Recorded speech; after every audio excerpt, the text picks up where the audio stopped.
And if you have someone there that is trying to present the product, trying to talk through the benefits, the clinical data, the value, the potential savings for the hospital from a financial point of view, they need to make sure that they are articulating that message correctly.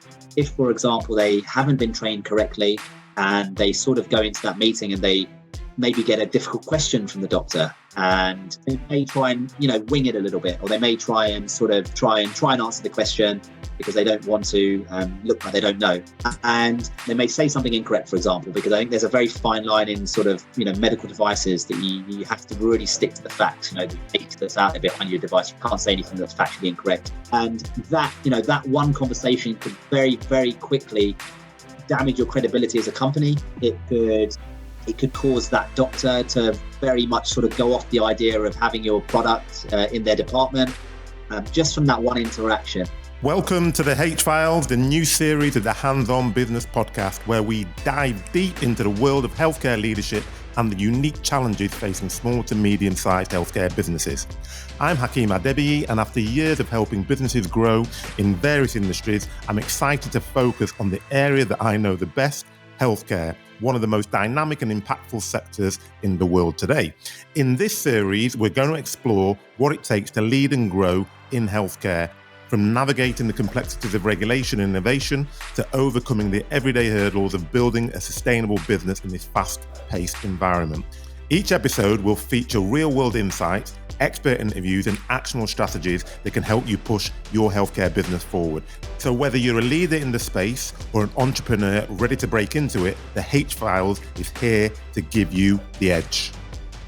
Most people may or may not know that I've been in the healthcare space for over 25 years, building and growing businesses. So you can probably imagine that I'm really looking forward to getting into some deep discussion with Nishant about how you go about globalizing healthcare products. So like most of my guests, Nishant has a very interesting journey to be sitting on the show today. And he started life as an economics graduate and a chartered accountant at PwC, which is very interesting because I think the last 2 or 3 people I've had on, maybe, I think probably around that, have been at PwC at some point. So that's very interesting. Purely coincidental, I can assure you. So after he left PwC and he then joined his father in 2015 to help his dad commercialize an innovative medical device that his dad had actually invented. And then in 2017, they got FDA approval, and Nishant specifically on his own focused on developing the US market. So we're going to definitely talk about that. And then about 4 years later, 2021, their company was then acquired by a large multinational in the US. And Nishant is now building on, or focusing on building his second business. So I thought this was the perfect time to get him on to actually share that journey and start discussing that journey. Because based on that, what we're here to talk about today on the show is 5 essential tips to successfully globalize a product. So we'll welcome Nishant. Thank you, Hakeem. Thank you very much for having me. I'm looking forward to our conversation and sharing some of my journey. Thank you. Yeah, I'm looking forward to finding out more about it. So the first question I have, and I'm really keen to know the answer to, is how do you go from being an accountant at PwC to building a healthcare business and selling it? It's a good question. It's a hard question to answer, in a sort of concise way, but I'll give it a go.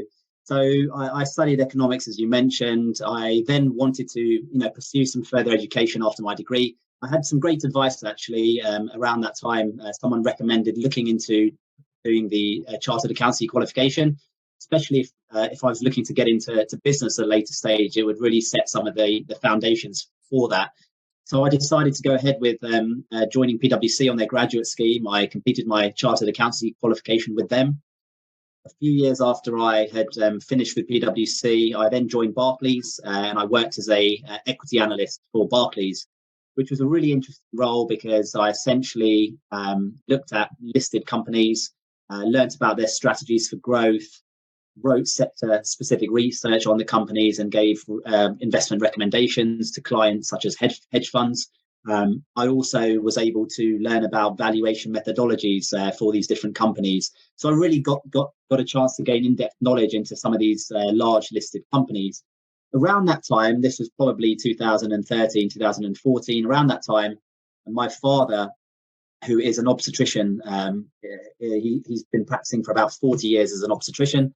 He, around that time, had developed or started developing a medical device, an idea that he had came up with due to a very tragic situation in his hospital. He was called in the middle of the night by one of the junior doctors. They were having difficulties during a cesarean section. They really struggled to get the baby out. The baby's head essentially had become impacted in the maternal pelvis. They eventually delivered the baby, but the mother had suffered severe complications. She lost a lot of blood, but they managed to deliver the baby. My father came to the hospital just to check that things were okay. He had to then help repair the mother's complications. And very tragically, he got a phone call about 12 hours later saying that the baby did not survive the delivery. He then had to tell the parents the news about this really tragic situation. And it really led him on a journey to try and find a way of safely delivering the babies during these potentially difficult cesarean sections. So this had happened probably about 15 years ago now. He then spent a few years developing a potential device. There was lots of clinical sort of mechanical testing that needed to be done before they could even use the device in a real clinical setting. But there was really a few years he spent developing this device. In 2011, he had the finished prototype, and he was looking at ways to bring this to the market. He, around that time, actually found a contact at Johnson & Johnson, someone who'd had many years in the women's health space in sales. He was a sales director there. They then partnered up, and they looked at trying to bring this product to the UK. A couple of years into that journey, this sort of takes us to 2015. I was still at Barclays. My dad, we have a very close relationship. I've sort of been hearing about this journey over the past few years. I found it sort of very interesting. Although I was, things are going well in my career. I was enjoying it. I always felt that I wanted to be involved in a startup. I felt that I wanted to be involved in something where I could make a much bigger impact. And in 2015, I took a somewhat calculated risk. You could call it a leap of faith, but I decided to join my father in his medical device business in the very early stages. And that sort of got me from my initial career to joining the business. I don't know how much detail you want me to go into sort of past that point or something. No, we're going to pick that up as we go through. But something you said right at the beginning was about that you got some really good advice when you went into economics, and then when you went, I think, to PwC about going to PwC because it'll give you an opportunity in business if you want to go into that. Is that something that you had always wanted to do, or was that just something that was in the back of your mind? What was the rationale around there?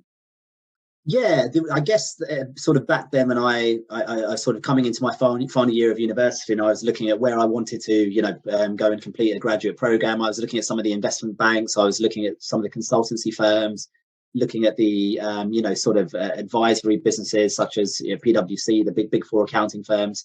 And the advice that I'd got was really if you are looking to potentially go into business or start up a business, and that was something I always had in the back of my mind, even in my final year of university. I knew that I wanted to gain some experience in a big company, in a sort of corporate environment, and gain that experience for a few years. But I eventually felt that I would pursue some sort of, startup journey. So that was really the thinking behind it. And the chartered accountancy qualification really gave me a good background in sort of fundamentals of business, the business valuations, case studies, the sort of tax implications, accounting and things like that. So it was really, really useful, even sort of later on in my journey. I can well imagine. And I'm sure your dad was very thankful of that, that support in the business. So that leads me on to your dad, because obviously he's an obstetrician. You said he's an obstetrician for 40 years. So did he have any experience prior to obviously this harrowing incident, which obviously kicked him into action? Did he have any experience in developing products or innovations of any kind? It's interesting. He didn't have any specific experience. I mean, this was the first time he had really developed a product.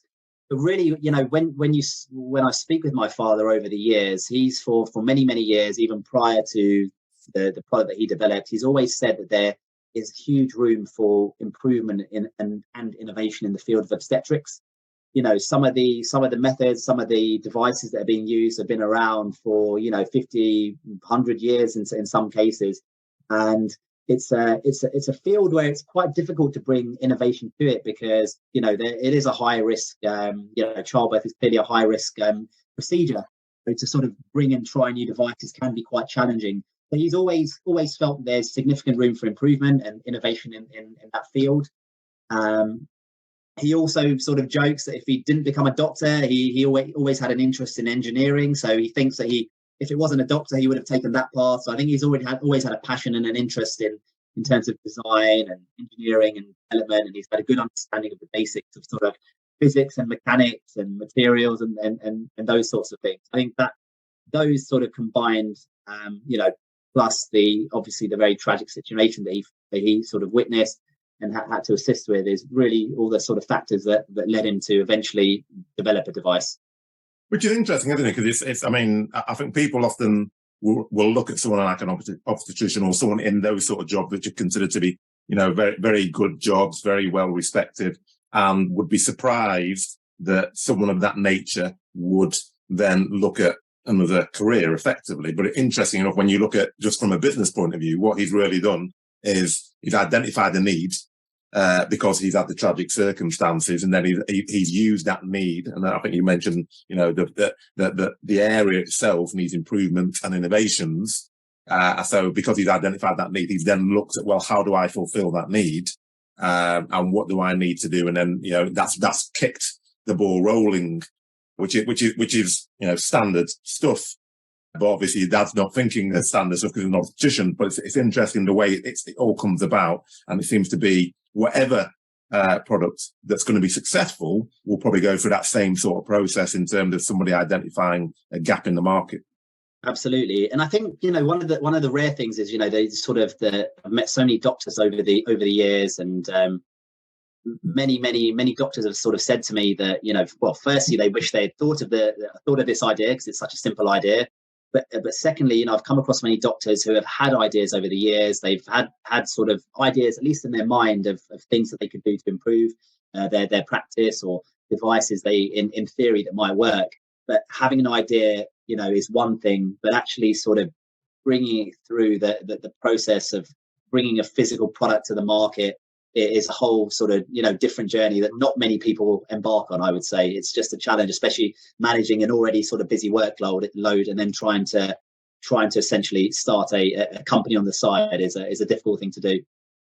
Yeah, no, it's interesting you just mentioned that, because the two things you just described are effectively having an idea or a vision, and then taking action. Those are the two critical things. And I think it's been attributed to Nelson Mandela, but I think it's also been attributed to Gandhi as well, about action and vision. Action without vision is just wasting time. Vision without action is just a dream, but action with vision can change the world. And I think, and I'm not putting too fine a point on it, but that's exactly what's happened with the fetal pillow, because it has completely changed a practice within the obstetric field. So that's a really interesting point for people who are listening to take on board. Lots of people have ideas. The amount of time you speak to people when something's invented, and they'll say, "Oh, I had that idea 10 years ago." That's great. But having the idea doesn't achieve anything. You have to put it into action. You have to do something. So absolutely. Based on that, where did you start then? Because it's like, your dad's obviously got some ideas, but he's not a businessman. You've got all that business acumen. You're working with a guy from Johnson & Johnson. When you came in, where was the business at? And then what do you think? Well, we need to do X, Y, and Z. Yeah, it was it was an interesting conversation I had with my father, especially around the time I was planning to sort of leave my job. He was very, very reluctant for me to do that, actually, because he said you shouldn't be you're taking a bit of a chance there, leaving your career where things are going very well, and I'm not sure how this is going to sort of play out. But I sort of had belief in what he was doing. I had belief in the product. I really felt there was huge potential in sort of having an impact on the industry and impacting sort of improving safety of childbirth and helping many mothers and babies. So I genuinely felt there was, real potential there. When I left my job, I initially joined my dad, and I mentioned that there was someone else that was involved, an ex-director at Johnson & Johnson. So there was really the two of them in the business. I was the third one to come along. At that time, they had already opened up a handful of accounts in the UK, very, very sort of early on in the process. And when we were discussing about my sort of role in what I could do for the business, it was, there wasn't really a fixed role. It was ultimately, doing whatever I could to try and help the business grow. And I essentially said to my father, I want to, this is completely new to me. This is essentially a new industry, a new career. And I really want to learn from the ground up.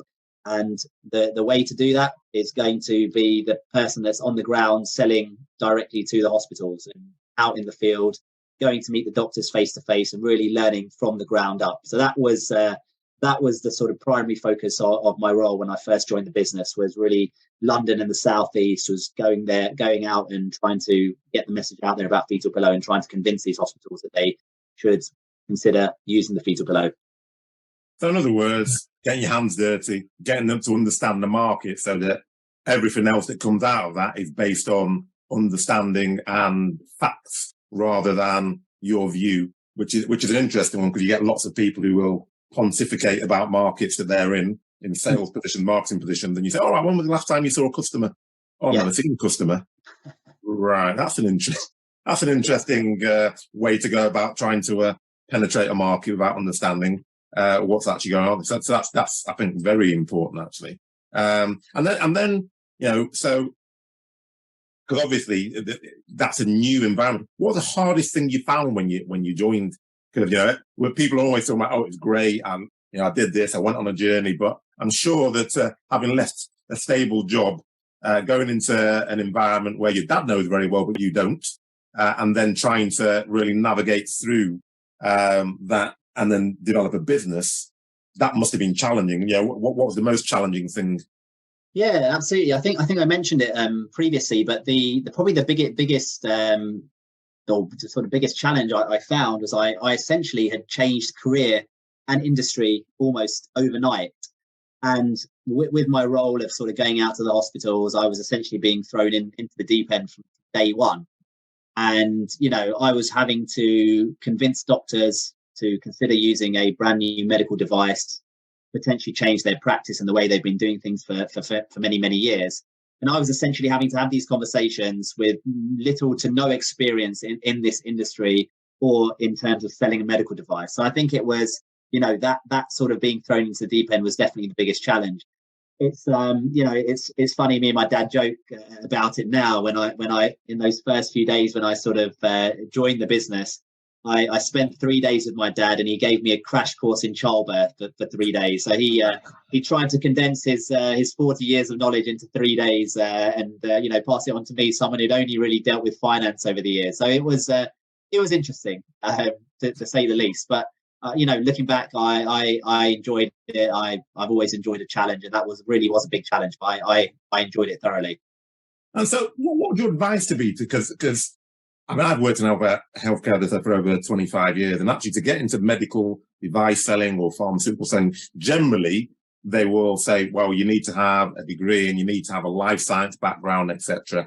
And I've always felt, and I've actually recruited people from outside of that background, because I think that actually your attitude and your thirst for knowledge are more important than having a life science background. If you've got all those things and a life science background or a medical background, or the better. But so, because obviously this is going out to lots of people who'll be listening and thinking about areas that maybe they like but haven't got an experience in, what would your advice to be to them in terms of how you got over that? How did you bridge that gap? Because it is a massive difference going from finance into like the medical field where, it is life or death. Yeah, absolutely. I think, you touched upon it. The sort of willingness to learn, I think, is very, very important. I think the ability, especially when you're looking specifically at sort of medical device sales, I think the ability to develop relationships is hugely important as well. Being passionate about your field is very, very important, because you may have a medical background, but if you're out there presenting, to a department meeting, for example, and you're pitching or presenting on a new device, you may know sort of the facts behind it, which obviously you need to know, but you need to have passion and be able to sort of articulate the value behind the device as well. So I think that's really important. So willingness to learn, that sort of having passion for the device or the field that you're in, and being able to develop relationships, I think is hugely important. And really, understanding the data, behind your device, I think is hugely important, because it's critical when you're going into some of these meetings. You can talk about how great the device is, for example, but a lot of doctors are going to want to know that there is clinical evidence behind what you're telling them, and being able to articulate that, having a really good understanding of that clinical data, I think is hugely important. So I obviously didn't have the sort of the medical, the life sciences or background, but I was able to put those things together and really just work hard and try and understand as much as I can, really sort of absorb as much information as I could. And luckily, I had the inventor of the device that I could get on the phone to at any time and say, Dad, I had this question today. Didn't really understand the best way to answer it, and I could get a good explanation from the expert, which worked in my advantage. Well, that definitely helps, yes. Certainly. Yeah. And so what was the best thing about it? Because obviously we're talking about the challenges, how difficult it was, getting the knowledge on, but what was it that when you were doing it got you through those days and used you? Yeah, absolutely. The best thing by far for me was working or being part of something that could potentially have a huge impact on the lives of mothers and their babies. We talked about the story about why my father developed the device, where they very tragically lost the baby, and this device is essentially making those deliveries easier and safer for both the mother and the baby. So, we can't quantify how many babies' lives have potentially been saved by this device, how many mothers have, suffered less complications through the use of this device. So I think that by far, I saw that early on, when you're out there having these conversations and you speak to doctors and they say, oh, I had one of these cases, fortunately, maybe the outcome wasn't as bad as the story that we've talked about already, but they had one of these cases, and you can really sort of hear how difficult those cases have been for the doctors. So being able to bring something to them that can help manage these difficult deliveries, and with the possibility that we could bring this global and have this impact on mothers and babies across the world, that for me that was really the sort of best thing about all of this. So effectively having a purpose. And actually seeing that purpose was going to make a significant difference, which I think, again, for people listening, that's a key part. And people obviously like to make money, but as they always say, what makes work enjoyable and make it not seem like work is when you have a clear purpose that you can see that the work I'm putting in is going to be something that is going to make a difference, and that allows you, as the second thing you said about is around passion. It allows you to have that passion because you continue driving and striving to deliver something. So interestingly, because obviously we're talking about globalizing the product, and you just mentioned it there about going global. So the next question is really around, so how do you then define what markets you're going to go to? Because obviously you're in the UK, you've got a few accounts, you're getting to know the business. What's the next step? How do you start to really expand that out to blow it up? Yeah, so obviously, the three of us were based in the UK. So the UK was obviously the first market that we entered. We obviously had a CE mark for the product, which opened up Europe for us as well. So we did sort of start branching out into some of the European countries as well. Interestingly, we were approached by a hospital in Australia where they had actually lost a baby in a very similar clinical scenario. And they had sort of gone away and done some research to try and find out what devices might be available to try and help, eliminate some of these risks. And they approached us and said, "Oh, is the fetal pillow, is it available in Australia?" It wasn't available in Australia at the time, but there was clearly interest from one of the sort of big hospitals in the country. We then went through the regulatory process, approval process to get into Australia and eventually New Zealand as well.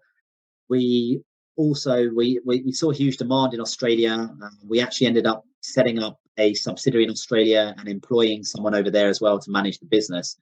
So that very quickly became our second sort of largest market, Australia and New Zealand, followed UK being the first largest market in the beginning. We ultimately had a goal to enter the US market, because it's interesting when you look at some of the data that's out there in terms of the number of sort of maternity units. I think there's probably about 160 in the UK.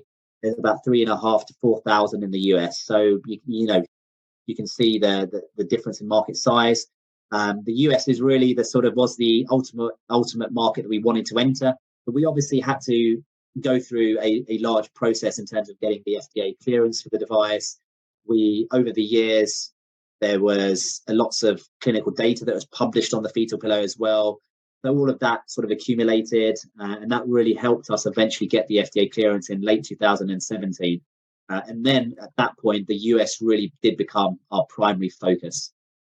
And then, so interesting enough, there's a bit of an echo there, but I did not say. Interesting enough, in terms of America as a market, obviously, as you said, it's one of the biggest markets from a maternity point of view, and actually in virtually every business sphere, America tends to be one of those goals that people think, if I can get in there, I can make it. Why did you make the decision that you were going to personally work it? Because obviously in Australia, you employed somebody, obviously you were working in the UK. Most people would have thought, well, actually, you're not American. You don't know the market that well. Surely there's better people over there to do it. Why did you take that decision? Actually, I'm going to focus on that market personally. Yeah, definitely. So, we were looking at ways that we could commercialize the product in the US. We even sort of pre FDA clearance for our device, we did spend sort of several years going out to the US and attending some of the national conferences. So we had slowly start to build up a database of doctors around the country and hospital systems that we might want to target. And a lot of people were interested and said, reach back out to us once you have the device cleared by the FDA. So we had started building up a network. We had also come into contact with several sort of independent distributors around the country as well that were very interested in potentially working with us once we had the device ready.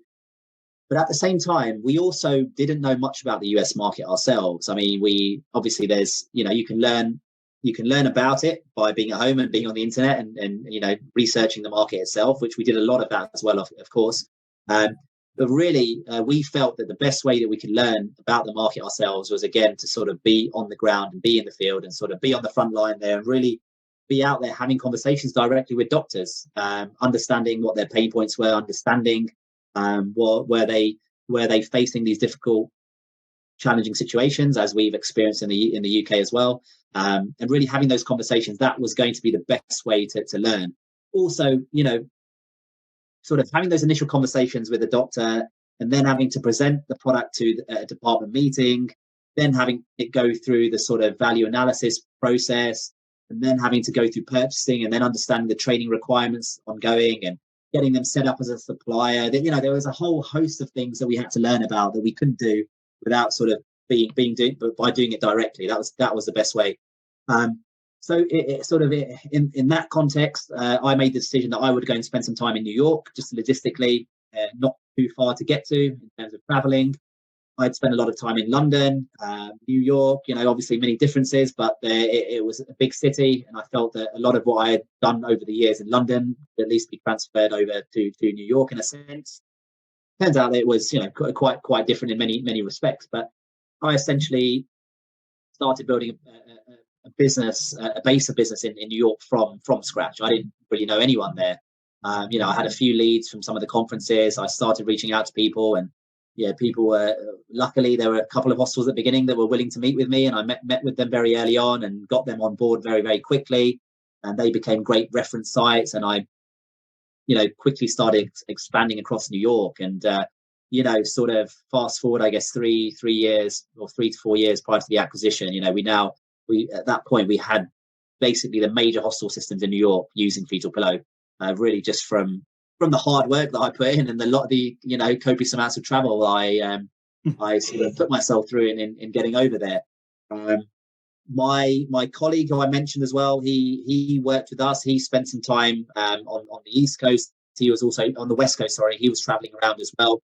We had started getting some independent distributors on board. So, we were sort of sharing that workload. I was focused more on the East Coast. He was focused on the West Coast and a bit of Texas as well. We spent a lot of time going out to train these distributors as well, because that was hugely crucial in getting them up to speed and making sure that they were saying the right things when they were going out to customers. And, that's probably a separate topic we can touch upon, but that was the kind of main reason was to learn about the US market was the reason why we kept some of the territory direct. Thanks. And then you just mentioned that you got New York, so just as a matter of interest. What's the size of the New York market specifically compared to the UK? Because I think you said earlier there's about 160 maternity units in the UK. How many in the New York area? Oh, in New York, I mean, if you look at New York State, there's probably about 200 hospitals, something like that. So it's similar in size to the whole of the UK in terms of the number of hospitals. Yeah, and that's just one state, isn't it? So it makes exactly.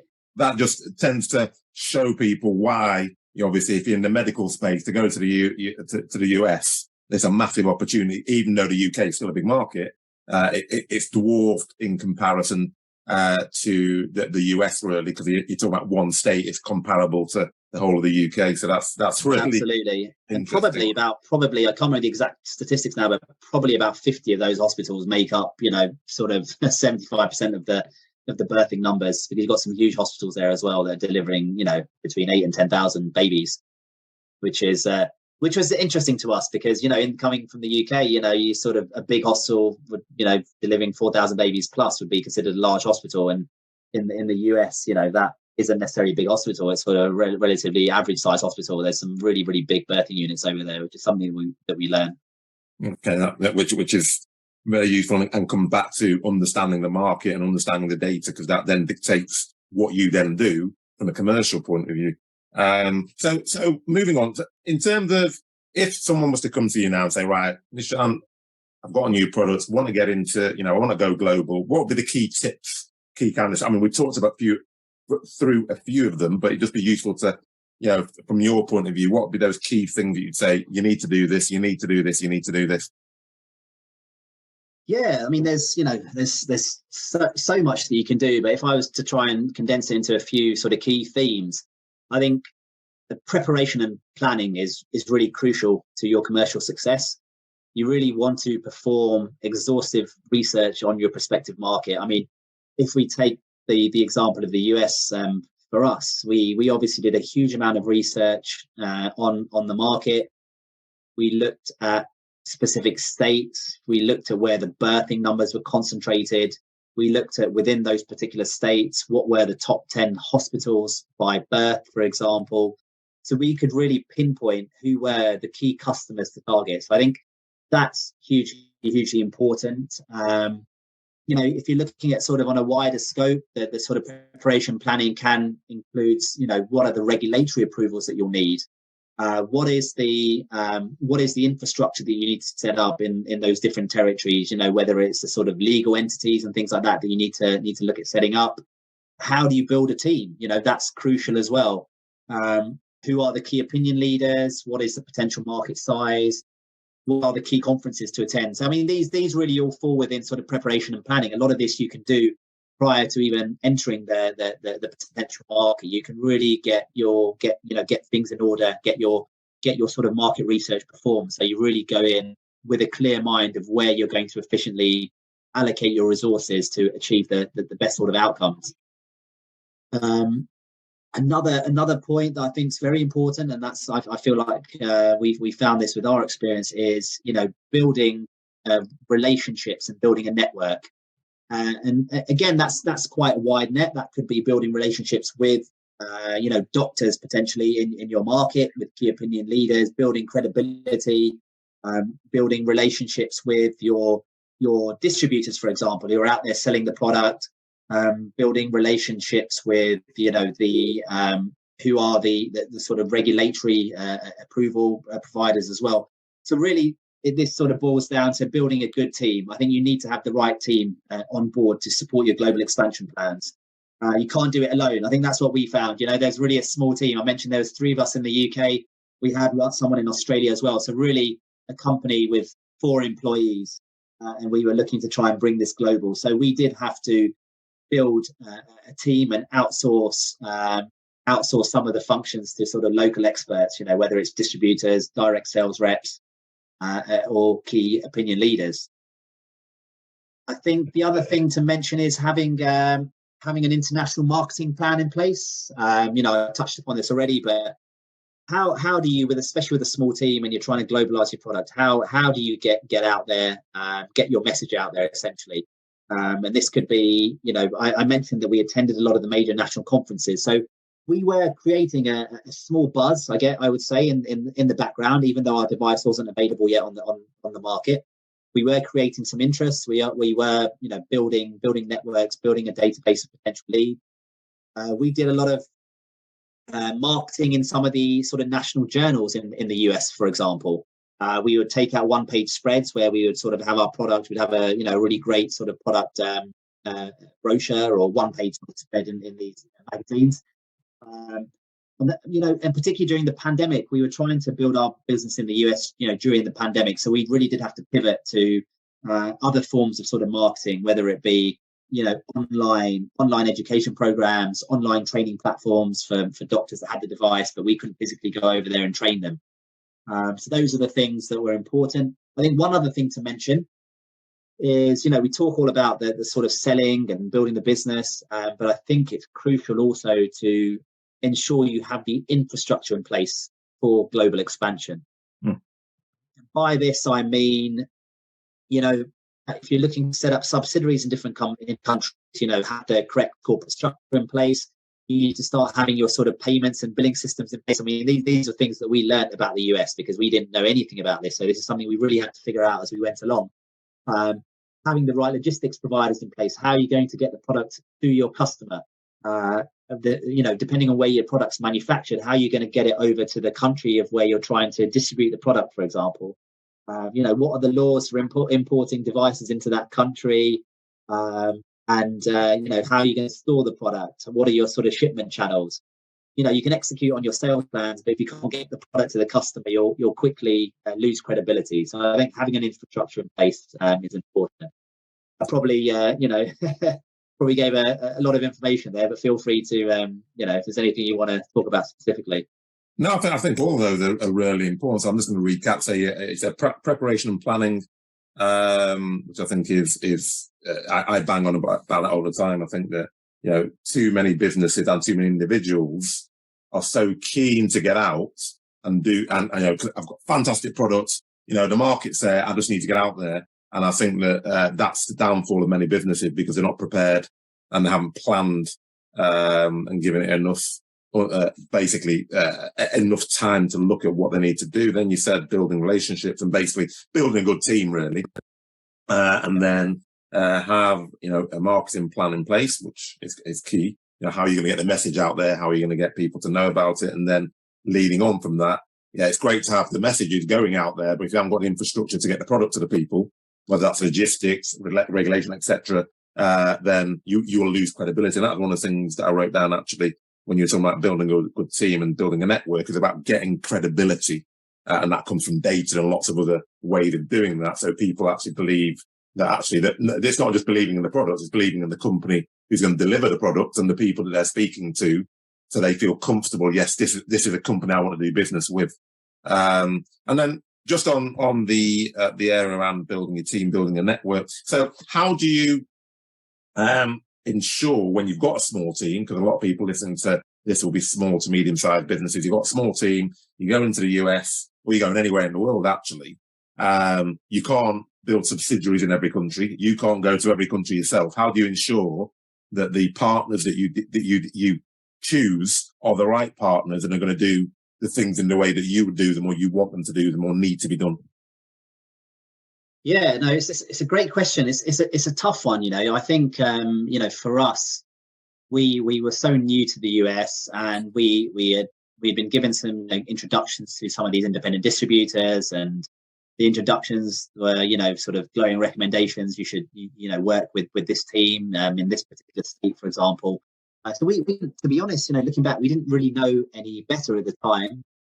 We were going off these sort of recommendations, and we did work. We started working with distributors. I think we had about probably 8 independent distributors working for us around the US. They each had probably 6 or 7 reps working for them, looking at different states. So we had good coverage of the country with these distributors, but really, I would say half of them were performing very well, half of them were not performing very well. And I think it's now, with hindsight, we can look back and say that we potentially would have done things a little bit differently. And this may have involved more carefully sort of vetting these distributors up front. And I think the way we probably would have done that would have been before we sort of went into any formal contract with them. I think we would have potentially spent some time with them, face to face, spent some time with them potentially in the field, asking them to maybe set up some initial meetings, introduce us to some of their contacts potentially, and maybe test the waters a little bit and really get a good feel for if these are people that you can work with for the long term, and that you feel that they are genuinely going to add value to your business and support you and help you in sort of building your business. It works 2 ways, of course. If they're not doing a good job there, they're not going to reap the rewards either. So it really has to be a sort of 2-way relationship. But I think getting to know those that you're going to work with, and really trying to understand their relationship, their sort of history in the industry, and really try and gauge whether they'll be able to sort of add value. Yeah, no, I think it's almost like a recruitment process, isn't it? Whether it's an individual you're recruiting, i.e., you set up a subsidiary and you're recruiting some individuals, or you are recruiting distributors or partners in other countries. It's about that vetting process, isn't it? And doing as much work as you can to check their credentials and check that they actually can deliver on what they said that they can deliver on. Because I think anyone who's been in international business and says that every partner that they choose has been fantastic would be a liar. We've all made mistakes, and we'll continue to do so. But you become probably better at asking the right questions, doing the right things, and then therefore choosing the right partner. So that's an interesting point, and actually leads me into my next question would be, and that's probably one of them, is we've talked about what the key things that you need to do. What are the things that you would say? Whatever you do, don't do the following. What are the key pitfalls you'd suggest that you'd want to avoid? Yeah, I mean, for us specifically, and again, it sort of touches on the point about choosing the right people to work with. I think, even when you do make that decision that you found, the right person to work with, whether it's someone you recruit to work for you directly as an employee, or whether it's a distributor, for example, I think it's hugely, hugely important that sort of onboarding and training process for that person. Whether it's someone working for you directly, whether it's a distributor, you really need to make sure that your training is effective, so that when they go out to speak with a customer, for example, again, I'm very much specifically talking about the sort of medical device sales perspective, but if they're going out to potentially department meeting or potentially to meet with a doctor, and this is maybe the first time that doctor is hearing about this device, and if you have someone there that is trying to present the product, trying to talk through the benefits, the clinical data, the value, the potential savings for the hospital from a financial point of view, they need to make sure that they are articulating that message correctly. If, for example, they haven't been trained correctly, and they sort of go into that meeting and they maybe get a difficult question from the doctor, and rather than sort of maybe they should really say, well, let me get back to you on that because I'm not too sure of the answer, for example, just being honest. They may try and wing it a little bit, or they may try and answer the question because they don't want to look like they don't know. And they may say something incorrect, for example, because I think there's a very fine line in sort of, medical devices that you have to really stick to the facts, the data that's out there behind your device. You can't say anything that's factually incorrect. And that one conversation could very, very quickly damage your credibility as a company, it could cause that doctor to very much sort of go off the idea of having your product in their department, just from that one interaction. So, that's something that I really, really emphasize, that it's hugely important that whoever's going out there to talk about your product has been trained correctly, is articulating the correct message. Because I think once you have that, if you have a bad meeting, especially as a first meeting, it can be very, very difficult to sort of backtrack and try and win them over. You really, takes you sort of several steps backwards. That's important. I think, again, touching upon something we talked about previously, that sort of infrastructure in place. Our product was manufactured in China, so there was a whole host of logistics that we had to consider in getting our product from China to the US. We then had to, get someone to store the product for us. So we ended up outsourcing the storage and logistics to a company over there.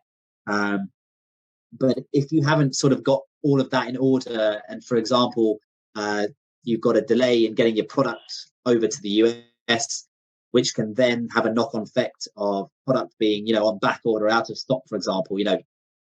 Luckily we didn't have this problem because we sort of managed this very carefully, but it's definitely a sort of important pitfall to avoid, because again, if a customer has been used to using it's been, sort of the product's been embedded in their practice, and then suddenly they can't get hold of the product for a week or two, it can cause real panic in the hospital, because these are potentially life-saving devices. And again, that can really sort of, damage your credibility as well. So I think they're two sort of key pitfalls that come to mind. Yeah, and I think that they're probably the key ones, aren't they? That you haven't trained people effectively, or people are winging it, which is generally the winging it is normally a result of not being trained effectively and not understanding the product or the service that they're selling. And then, supply chain and logistics, making sure that you can get your product from where it's made to where it's actually supposed to be on a regular basis without having back orders, etc. Because, yes, exactly. And that actually, obviously, in the medical devices, it's much more important. But, nowadays, with the advent of places like Amazon, not being out of stock and being on back order is almost like unfathomable. People will not really tolerate it in this. I order something today, it's here tomorrow morning, or actually sometime in the evening. Not being able to get stuff is like really bad news. So just as a matter of interest, I mean, because I remember I had a podcast probably about a year, 18 months ago, when we were talking about commercialization of businesses, and they were talking about how if you're setting a business up to sell, you'd set it up slightly differently, or you'd do different things than if you were just setting up to be there for time memorial. So when you went into the business with your dad, did you or your dad have the view that you were going to sell it, or was it actually we'll just keep going as long as we can go? Yeah, it's a great question. And if I look back to when I first joined the business, or when my father first started the business, at that point there wasn't any plan to sort of sell the business. I think it was so early on that my dad was essentially trying to solve a problem, and I don't think he ever thought it would make it this far, to where we are today, having this sort of conversation. But back then he was really trying to solve a problem. He didn't want any parent to go through this situation. He never wanted any parent to lose a baby during one of these, types of cesarean sections. But his initial goal was to solve a problem. And I think once it started gaining some traction, it sort of really gave us satisfaction that we could get this product out to more hospitals and therefore help more mothers and babies. And really, our plan at the time was just to continue growing the business. We were learning as we went along. We didn't necessarily know the best way to do this. But we knew that we could start building the business in Europe with the plans for the US market as well.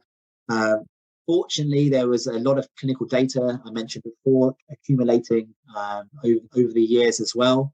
And I think that was really sort of helping our momentum, because now we could go into these meetings, and doctors who were maybe initially could then see that there was a lot of clinical data, and it was becoming more and more difficult to argue with the benefits of the product. But I think we could really start to see that there was a real potential for this business. This was a problem that was undoubtedly going to be the same everywhere across the globe. So there was no reason why the fetal pillow wouldn't be helpful for every hospital in the world, essentially. We were obviously a small team, as I mentioned, so we were sort of limited in resources, but we definitely planned to keep building the business, and we had thoughts of maybe bringing in more products and sort of developing other ideas, but all of our focus ended up going into fetal pillows, especially when we had the approval for the US market. And I think, we probably, once we had the approval for the US and we started seeing, the success in the US market and how much interest there was, I think that's when we probably started realizing that at some point there probably will be interest from a bigger player. And, in the end, we never went out actively looking for a potential acquirer. We really put all of our focus into growing the business. And we sort of said, look, let's just continue to grow the business. If someone does come along and, want to sort of start that discussion, then we'd be open to it. But we were not actively looking for an exit. And in the end, as I mentioned, someone did approach us. The company that ended up acquiring us, I mean, we had conversations with them for sort of 5+ years. They had seen us at some of the national conferences. So they, looking back, they probably were keeping an eye on us as a business, and they probably had some plans. They probably were monitoring our success, and especially when we entered the US, they were probably keeping a close eye on how we were doing. And I think the bottom line for us was, as a small team, we were probably limited in terms of how many hospitals we could get this out to, how many countries we could get this out to. So in the end, if our sort of ultimate goal was to try and get this out to as many mothers and babies across the world, it was really only going to be possible with a big player on board and a big player taking it forward. So that was, another important factor for us. And obviously financially, someone had to offer, make an offer that would reflect the value of the business. So that was another important part of the process, of course. Which is where your chartered accountant background comes in very, very handy.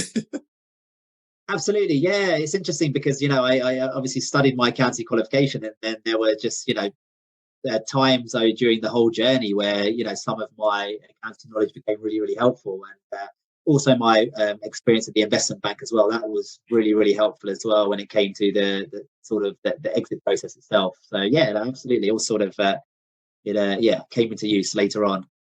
I mean, it's interesting because they do say, don't they, build it and they will come.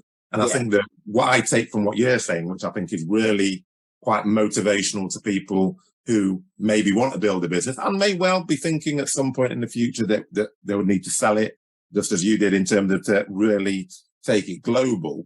It's about having a good idea, implementing that idea, making sure there's a market for it, working on it, nurturing it and driving it forward. Because if you have that and you're doing that and you're focusing on building a business, automatically people will notice that you're doing it. I think sometimes, and I've seen some businesses fail where they start with the view, I'm just going to sell it, wrap it up, put lipstick on a pig, as they say, so that actually it looks attractive to external people. But it's never going to, once someone starts kicking the tires, the tires are going to fall off. Whereas if you actually focus on building a solid business with good customer base, good relationships, that's when you're much more likely to be able to get someone who's interested in the business. So I think that was really useful, just to understand that from your point of view. So what's next then? Because obviously, at the intro I said, you're looking at your next business because you've obviously sold this business out. You've done very well. What's next for you and your dad? Is it going to be you and your dad? Is it just you? How does that move forward?